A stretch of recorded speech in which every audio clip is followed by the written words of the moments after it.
दोस्तों, ये हम सब के लिए बड़े गर्व की बात है कि देश की सबसे पहली और सबसे पुरानी राजनीतिक दल, जो एक राजनीतिक दल नहीं है, जिसने आज के भारत का नींव रखा है, उस पार्टी का हम स्थापना दिवस मना रहे हैं। यह हमारे लिए गर्व की बात है।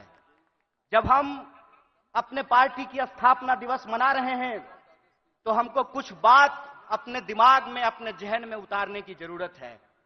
सबसे पहली बात यह है कि जब हम नागपुर में यहां मना रहे हैं तो जो लोग नागपुर को संघ भूमि बनाना चाहते हैं, उनको हम चुनौती देना चाहते हैं, जब तक कांग्रेस पार्टी जिंदा रहेगी, जब तक इस देश में एक भी कांग्रेसी कार्यकर्ता जिंदा रहेगा, अपने रक्त के आखिरी कतरे तक नागपुर को संघ भूमि नहीं, दीक्षा भूमि बना करके रखेगा। इस बात को याद रखिएगा।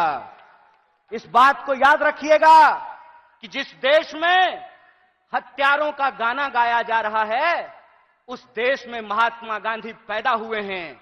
और महात्मा गांधी ने जिस पार्टी को बनाया है, जब तक वो पार्टी जिंदा रहेगी, तब तक आप इंसान को इंसान से नहीं लड़ा सकते हैं। हम बोलते रहेंगे, रघुपति राघव राजा राम, पतित पावन सीताराम, ईश्वर अल्लाह तेरो नाम, सबको सन्मति दे भगवान। हम यह तराना गाता रहेंगे, इस बात को याद रखिएगा।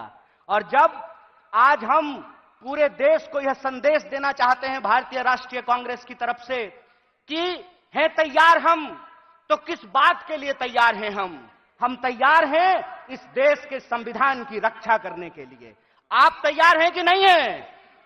इतनी जोर से आवाज लगाइए कि यह आवाज नागपुर से दिल्ली तक पहुंचनी चाहिए। आप तैयार हैं कि नहीं हैं? हम तैयार हैं इस देश की जमहूरियत को बचाए रखने के लिए।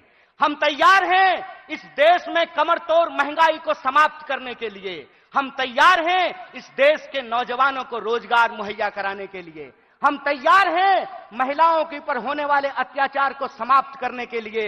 हम तैयार हैं आजाद देश में आजादी की रक्षा के लिए। हम तैयार हैं, यह हमारा संकल्प है। और जब हम इस संकल्प को दोहरा रहे हैं तो एक चुनौती भी हम लोगों को समझना पड़ेगा भाइयों। चुनौती यह है कि आप में से बहुत सारे लोगों को एक अनुभव हुआ होगा कि जब आप किसी पॉकेटमार को ट्रेन में पॉकेटमारी करते हुए पकड़ लेंगे तो पॉकेटमार इतना चालाक होता है कि वही जोर से चोर चोर चिल्लाना शुरू कर देता है। बोलिए, होता है कि नहीं होता है? आज हमारे साथ इस देश की सबसे पुरानी पार्टी, इस देश को आजादी दिलाने वाली पार्टी, महात्मा गांधी की पार्टी, पंडित जवाहरलाल नेहरू, सुभाष चंद्र बोस, मौलाना अबुल कलाम आजाद, सरदार वल्लभ भाई पटेल, एनी बेसेंट, सरोजिनी नायडू की पार्टी के साथ भी यही हो रहा है कि हमने चोर को चोरी करते हुए फिर से पकड़ लिया है। हमने इनको अंग्रेजों के साथ चाय पर चर्चा करते हुए देखा था, तो जो चाय बेचने की बात करते थे, हमने उनको देश बेचते हुए रंगे हाथ पकड़ लिया है। और जब हमने उनको देश को रंगे हाथ बेचते हुए पकड़ लिया है, तो पॉकेटमार को जब पकड़ लीजिएगा तो वो चोर चोर चिल्लाने लगेगा। वो कहते हैं कि कांग्रेस इस देश में भ्रष्टाचार लेकर के आई। एक सवाल हम पूछना चाहते हैं, आज आप कांग्रेस के नेताओं के घर पे ईडी भेजते हैं। परसों जया साह के पिताजी से वही कांग्रेस का नेता अगर फोन पे सेटिंग कर ले तो वो ईडी जो है अपना रास्ता कैसे भूल जाती है, वो पता कैसे भूल जाती है। इसका मतलब यह है कि जो पार्टी देश की पार्टी है, उस पार्टी को देश के आम लोगों के नजर में बदनाम किया गया है।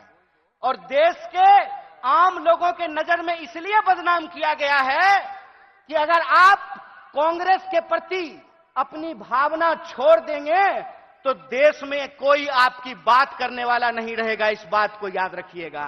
इसीलिए इस मंच से मैं आप तमाम लोगों से एक बात की अपील करना चाहता हूं कि हे कांग्रेस के कार्यकर्ताओं, जब आप चाय की दुकान पर बैठते हैं, जब आप ट्रेन से यात्रा करते हैं, जब आप बसों में चलते हैं, जब आप खेतों में चर्चा करते हैं, दफ्तरों में चर्चा करते हैं, तो एक बात को याद रखिएगा एक बात को याद रखिएगा कि सामने वाला जब आपको जलील करता है ना, तो वो आपको जलील करने से पहले अपने माँ बाप को जलील कर रहा होता है, अपने पूर्वजों को जलील कर रहा होता है, क्योंकि कांग्रेस पार्टी इस देश का इतिहास है, वर्तमान है और इस देश की आम आवाम का भविष्य है। यह बात हमको समझना पड़ेगा।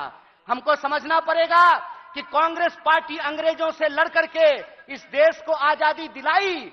आजाद भारत में पहली बार ऐसा हुआ कि दलितों को और ब्राह्मणों को बराबरी का वोट का अधिकार मिला। आजाद भारत में पहली बार ऐसा हुआ कि महिलाओं और पुरुषों को बराबरी का वोट का अधिकार मिला। आजाद भारत में पहली बार ऐसा हुआ कि राजे राजवाड़ा का वोट भी एक और नाली में उतर करके गटर साफ करने वाले का भी वोट एक, ऐसा भारतीय राष्ट्रीय कांग्रेस स्थापित करके आई।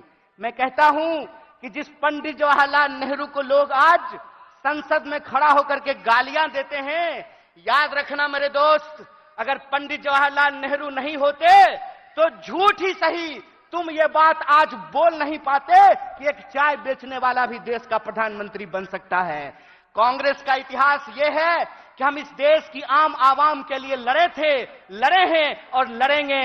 इसीलिए माननीय मल्लिकार्जुन खड़गे साहब अपने 50 साल के राजनीतिक इतिहास में एक कांग्रेस के आम कार्यकर्ता से भारतीय राष्ट्रीय कांग्रेस के राष्ट्रीय अध्यक्ष बने हैं। यह है कांग्रेस पार्टी का लोकतांत्रिक इतिहास, यह है इस देश का इतिहास। इसीलिए आप तमाम कार्यकर्ताओं से मैं अपील करना चाहता हूं कि आज जो देश की हालत है, जिस तरीके से किसान आत्महत्या कर रहे हैं, जिस तरीके से हर घंटे नौजवान आत्महत्या कर रहा है, इसीलिए हमको इस संकल्प के साथ चलना पड़ेगा कि ये हमारी कांग्रेस है, हम सब की कांग्रेस है, यह हमारा देश है, हम सब का देश है और इसको बचाने के लिए अपने शरीर के आखिरी खून के बूंद तक हमको संघर्ष करना पड़ेगा। तो आप बताइए, चुनावी हार जीत अपनी जगह पे है, देश बचाने के लिए, संविधान बचाने के लिए, सबको शिक्षा के लिए, सबको काम के लिए आप तैयार हैं कि नहीं हैं? अगर आप तैयार हैं तो आखिरी बात बोल करके मैं अपनी बात को खत्म करूंगा। हमारी रगों में उन पूर्वजों का खून बहता है जिन्होंने इस देश को अंग्रेजों की 200 साल की गुलामी से आजादी दिलाई थी। जब हमारे पुरखे अंग्रेजों की टैंक से नहीं डरे, जब हमारे पुरखे बलिदानियों का इतिहास बनाया, जब हमारे पुरखे फांसी के फंदे को हंसते हंसते चूम लिया, तो तुम एक बात जान लो भाई, तुम्हारा जो फ्रंटल ऑर्गेनाइजेशन है ना, ईडी और सीबीआई, उससे हम घड़ी घंट नहीं डरने वाले हैं। आप लोग डरने वाले हैं क्या? तो इस देश की बचाने की लड़ाई में सबको शिक्षा के लिए, सबको काम के लिए और इस देश के हर आवाम को बराबर के आत्मसम्मान के लिए आप संघर्ष करेंगे कि नहीं करेंगे? अगर हम पूरी तरह से संघर्ष करेंगे तो आखिरी अपील के साथ, आखिरी बात के साथ अपनी बात खत्म करता हूं कि कहते हैं कि कैसे आकाश में सुराख नहीं हो सकता, एक पत्थर तो तबीयत से उछालो यारो। अगर कांग्रेस का एक एक कार्यकर्ता आज भी गांधी को अपने दिलों में बसा करके सड़कों पे निकल जाए तो इनको हम सिर्फ हराएंगे नहीं, बल्कि एक नए भारत का, भारत के सपने का निर्माण करेंगे। इन्हीं शब्दों के साथ एक बार पुनः अपने पूरे नेतृत्व को धन्यवाद अदा करते हुए और हमारे नेता मुकुल जी को धन्यवाद अदा करते हुए आप सबका धन्यवाद अदा करते हुए अपनी बात को खत्म करूंगा। शुक्रिया। इनकलाब जिंदाबाद। जय हिंद, जय भारत, जय कांग्रेस। अगर आप ये वीडियो YouTube पर देख रहे हैं तो हमारे चैनल को सब्सक्राइब करें और बेल आइकन को दबाना ना भूलें। अगर आप Facebook पर ये वीडियो देख रहे हैं तो हमारे पेज को लाइक करें।